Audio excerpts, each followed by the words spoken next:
À l'occasion de la quinzaine du commerce équitable, la société spécialisée Altereco a invité en France 2 producteurs de café éthiopiens. Un séjour d'une douzaine de jours avec étape aujourd'hui à Périgny-les-Dijon et Nuits-Saint-Georges pour des échanges peu ordinaires sur l'agriculture. Isabelle Rivière, Jean-Louis Saintin. Beranou, un des 2 producteurs éthiopiens, est fier de voir sa photo sur un paquet de café. Il est vice-président de la coopérative Sidama à 40 km d'Addis Abeba et avec Tilaoun, le président de la coopérative, il découvre pour la première fois leur café conditionné.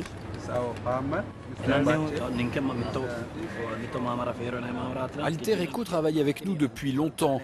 Ils sont venus en Éthiopie et ont visité ma coopérative. Nous sommes heureux d'être ici et de voir nos produits dans les rayons du supermarché. Au programme de leur séjour en France, la visite d'une parcelle de vigne à Nuits-Saint-Georges. Est-ce que les fruits sont utilisés pour replanter? Comment plante-t-on une vigne? Combien de salariés travaillent ici? Le travail est-il dur? Les 2 visiteurs enchaînent les questions.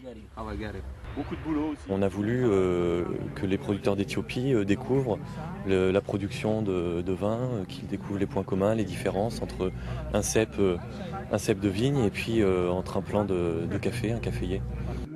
Est systématiquement refroidi.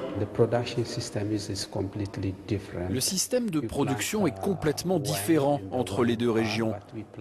Vous plantez vos pieds de vigne dans un vignoble.